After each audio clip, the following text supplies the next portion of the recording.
Friends, क्या आपने CTET exam की तैयारी कर ली?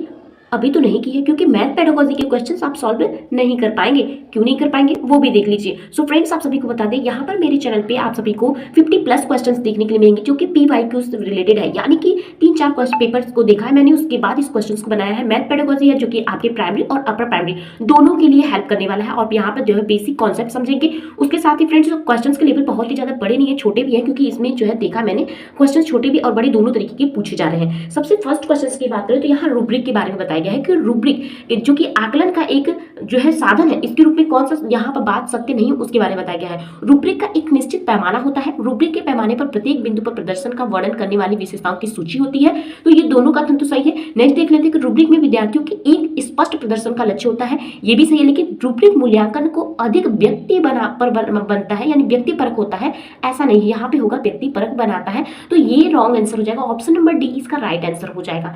नेक्स्ट क्वेश्चन की बात करें तो एनसीईआरटी के अनुसार, यहाँ पर फ्रेंड्स मैंने प्राथमिक और उच्च प्राथमिक दोनों को लिया है, मैंने पहले ही बता दिया था। तो इसमें बताया गया कि एनसीईआरटी के अनुसार उच्च प्राथमिक स्तर पर संख्या प्रणाली के अंतर्गत निम्नलिखित में से कौन सा प्रकरण संबंधित नहीं किए गए हैं। चार ऑप्शन देखिए, सम्मिश्र संख्याएं, उसके साथ क्या है, भिन्न संख्याएं, घातांक और घात, और वर्गमूल और घनमूल। तो फ्रेंड्स इसका राइट आंसर हो जाएगा ऑप्शन नंबर फर्स्ट, सम्मिश्र संख्याएं। ठीक है। उसके साथ ही नेक्स्ट क्वेश्चन की बात करें तो निम्नलिखित में से कौन सा इनमें में से क्या आकलन के अर्थ में नहीं समझा जाता है। ठीक है। तो इसका राइट आंसर क्या होगा, यह मूल्यांकन है, उसके साथ यह विद्यार्थियों को नामांकित करने में सहायता करता है, और यह व्यक्तिपरक भिन्नताओं का निदान में सहायक होता है, और यह विद्यार्थियों के प्रदर्शन की पर जानकारी एकत्रित करने में सहायक होता है। तो फ्रेंड्स यहाँ पे नहीं पूछा है, तो फ्रेंड्स आपका इसका राइट आंसर हो जाएगा ऑप्शन नंबर सेकंड, क्योंकि यह नामांकित नहीं करता है ना। ऑप्शन नंबर सेकंड इसका राइट आंसर हो जाएगा।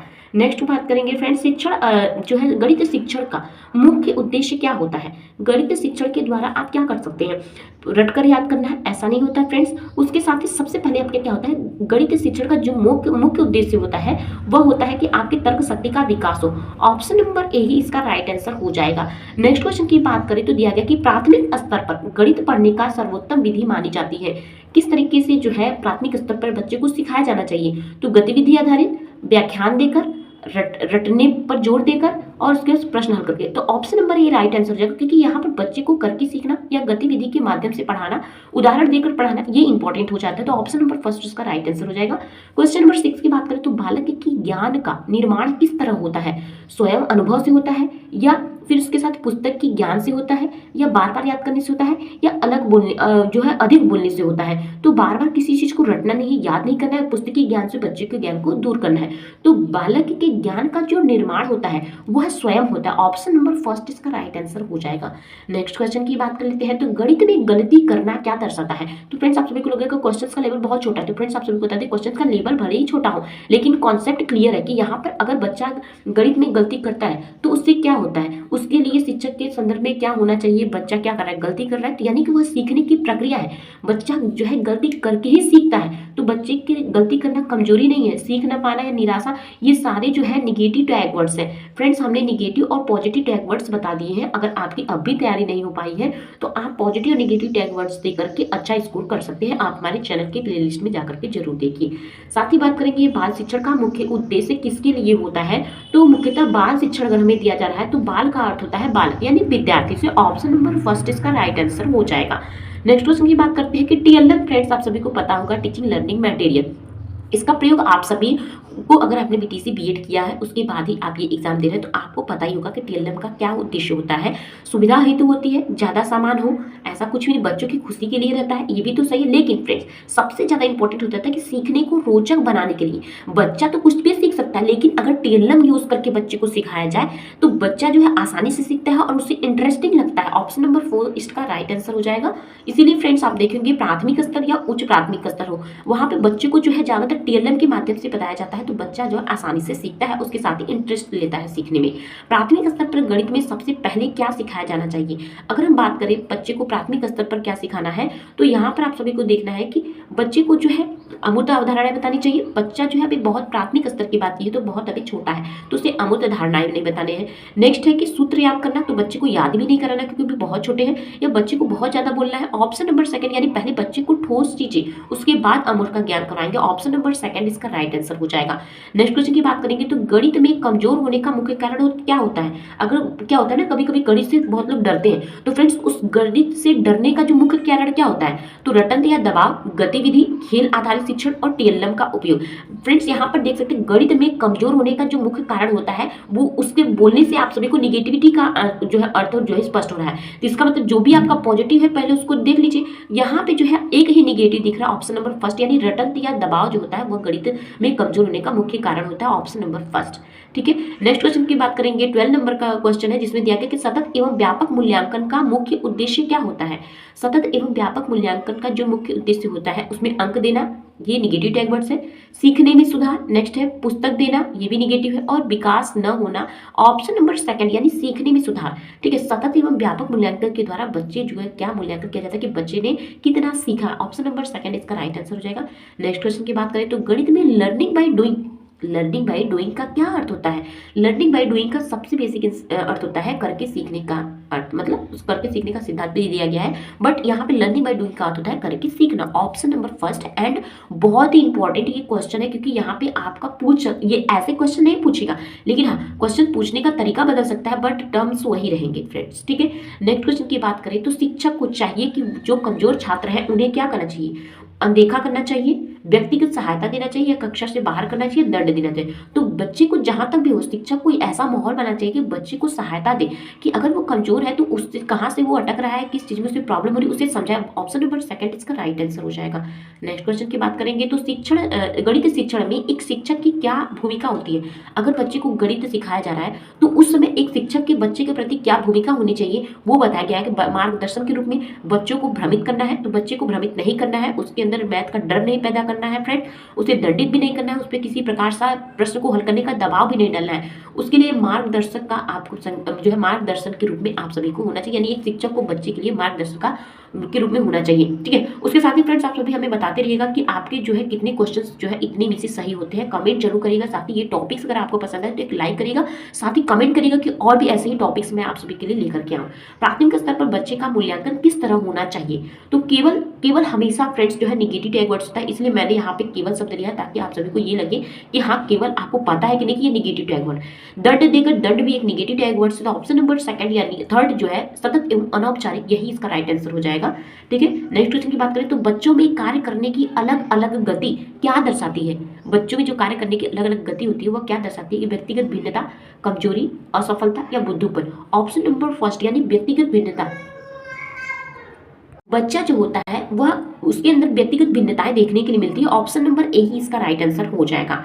नेक्स्ट क्वेश्चन की बात करें तो गणित शिक्षण का क्रम किस तरह होना चाहिए, कठिन से सरल या सरल से कठिन की ओर, या सूत्र याद करवाना या ज्यादातर लिखवाना। तो फ्रेंड्स आप सभी को पता है मैथ में लिखवाना प्रैक्टिस किया जाता है, ठीक है, लेकिन बच्चे को यहाँ पे हमें सबसे पहले बच्चे को ध्यान में रखते हुए क्वेश्चन को सॉल्व करना है, तो सूत्र भी याद नहीं करवाना, ये आपका बाद में जो है बच्चे जब अमूर्त चीजों के बारे में जानने लगते हैं तब याद करते हैं, लर्न करते हैं, लेकिन यहाँ पर आप सभी को बच्चे को छोटे बच्चे को ध्यान में रख के क्वेश्चन को सॉल्व करना है। तो सबसे पहले बच्चे को कठिन है यहाँ पे जो है किस क्रम से, तो सबसे पहला जो क्रम होगा वही आपका आंसर हो जाएगा, यानी सरल से तब कठिन की ओर बच्चे को सिखाना चाहिए, ऑप्शन नंबर सेकंड इसका राइट आंसर हो जाएगा।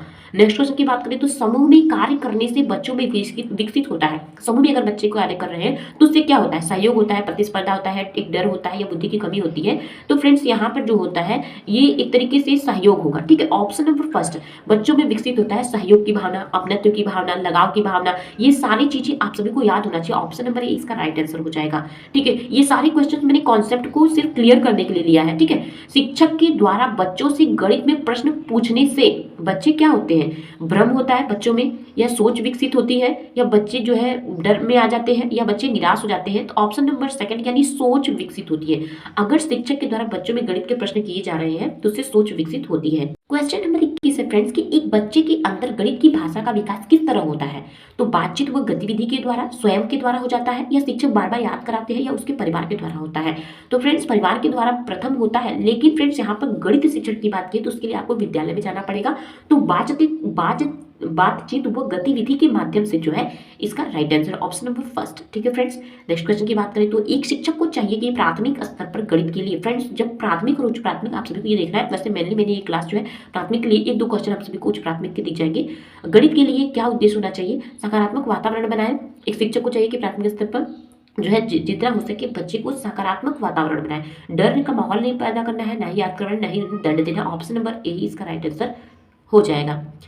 नेक्स्ट क्वेश्चन की बात करें तो प्राथमिक स्तर पर बच्चों को खुद से प्रश्न हल करने को देना, जिसका उद्देश्य होता है भ्रम पैदा करना, आत्मविश्वास बढ़ाना या कार्य मुक्त हो जाना या बच्चों को उदासी पैदा करना। ऑप्शन नंबर सेकंड यानी आत्मविश्वास को बढ़ाता है। ऑप्शन नंबर सेकंड इसका राइट आंसर हो जाएगा। नेक्स्ट क्वेश्चन की बात करें तो गणित में गलती किस तरह सुधारी जा सकती है। गणित में जो है चर्चा के द्वारा गलती सुधारी जा सकती है, या अनदेखा करके लोगों के बीच जो है डांट कर लोगों को और उसके साथ ही बार बार दंडित करके। तो ऑप्शन नंबर फर्स्ट यानी चर्चा के माध्यम से गलती को सुधारा जा सकता है। ऑप्शन नंबर फर्स्ट इसका राइट आंसर हो जाएगा। नेक्स्ट क्वेश्चन की बात करें तो बच्चों में गणितीय कौशल किसके द्वारा विकसित होता है, पढ़कर विकसित होता है या याद करके विकसित होता है या उसके साथ ही सिर्फ देखकर। तो फ्रेंड जब तक गणित ही सबसे मेन इंपॉर्टेंट क्वेश्चन है कि गणित में बिना अभ्यास के आप जो है क्वेश्चन को सॉल्व नहीं कर सकते, यानी कि क्वेश्चन में गणित में जितना अभ्यास करेंगे आपका नॉलेज उतना ही बढ़ेगा। ऑप्शन नंबर थर्ड इसका राइट आंसर हो जाएगा। नेक्स्ट क्वेश्चन की बात कर लेते हैं कि गणित में अमूर्तता का अर्थ होता है। गणित में अमूर्तता का क्या अर्थ होता है, दृढ़ संकल्प, कल्पनात्मक विचार या पढ़ना और याद करना या अधिक जोर लगाकर रहना। ठीक है, रटना, तो रटना शब्द यहाँ पे निगेटिव होता है, इसके साथ ही याद करना भी जो है निगेटिव शब्द होता है। लेकिन फ्रेंड्स यहाँ अमूर्तता का अर्थ दिया गया है, तो अमूर्तता शब्द हमेशा कल्पना से संबंधित होता है। ऑप्शन नंबर सेकंड इसका राइट आंसर हो जाएगा। नेक्स्ट क्वेश्चन की बात करेंगे तो बच्चों के आसपास गणित सीखने का सही वातावरण किस तरह होना चाहिए। तो सिर्फ शिक्षक आधारित होना चाहिए या सगे संबंधी के द्वारा होना चाहिए या डर का माहौल पैदा करना चाहिए। ऑप्शन नंबर 4 यानी सहयोगात्मक होना चाहिए, तब बच्चे जो है वो सीखते हैं। ऑप्शन नंबर डी इसका राइट आंसर हो जाएगा। नेक्स्ट क्वेश्चन की बात करते हैं तो प्राथमिक स्तर पर बच्चे किसके द्वारा समस्या का समाधान कर पाते हैं। तो प्राथमिक स्तर पर बच्चे किसके द्वारा समाधान करते हैं, परीक्षा के द्वारा या पुरस्कार के द्वारा या परिवार के बीच रहकर अभ्यास एवं सोच द्वारा, अभ्यास और सोच द्वारा। ऑप्शन नंबर सी इसका राइट आंसर हो जाएगा। नेक्स्ट क्वेश्चन की बात कर लेते हैं तो प्राथमिक स्तर पर बच्चों में गणित में रचनात्मकता कैसे विकसित की जा सकती है, दंड के द्वारा, पुरस्कार के द्वारा या सोच विकसित करके। तो फ्रेंड्स होगा गतिविधि के माध्यम से। मैंने कितने भी क्वेश्चंस गतिविधि का लिया है, लेकिन फ्रेंड्स क्वेश्चन का पैटर्न अलग हो जा रहा है, क्वेश्चंस के पूछने का तरीका अलग हो जा रहा है, इसलिए मैंने इस तरीके से देखा कि आप इस चीज को कर सकते हैं कि नहीं। तो ऑप्शन नंबर थर्ड इसका राइट आंसर हो जाएगा। मैं बार बार उस चीज को ले रही हूँ ताकि आप सभी के ये मन में रहे कि हाँ क्वेश्चंस इस तरीके से कराया गया था, यानी कि ये निगेटिव है। अगर आपने याद भी नहीं किया होगा तो भी मैं इतना आपको सबको बता दूंगी कि आपको पता चलेगा कि ये सारे वर्ड्स जो है वो निगेटिव को इंडिकेट करते हैं।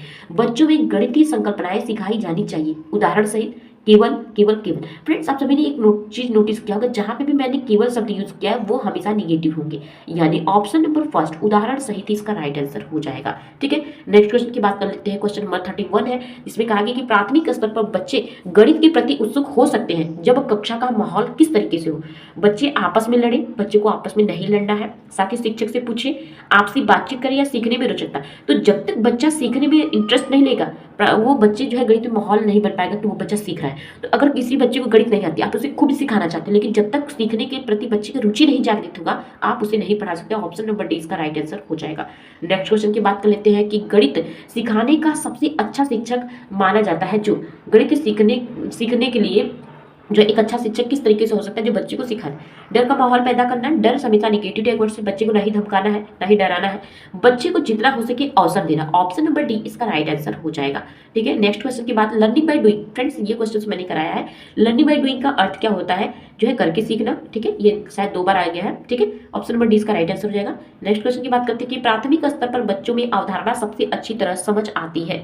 तो किस तरीके से बच्चे जो है अवधारणा को समझने लगते हैं। गतिविधि जब करेंगे बच्चा तो वो ज्यादातर जो है ये तीनों वर्ड्स यानी पूछकर, रटाकर या फिर दंड देकर, ये तीनों टैग वर्ड्स गलत है। ऑप्शन नंबर डी यानी गतिविधि इसका राइट आंसर हो जाएगा। नेक्स्ट क्वेश्चन की बात करेंगे 35 नंबर के क्वेश्चन है कि निम्नलिखित में से कौन सा कथन गणित में उत्पत्तियों के संबंध में सबसे कम उपयुक्त है। फ्रेंड्स आप सभी को कम के बारे में बताया गया है, तो यहाँ पे जो है उपपत्ति होगा।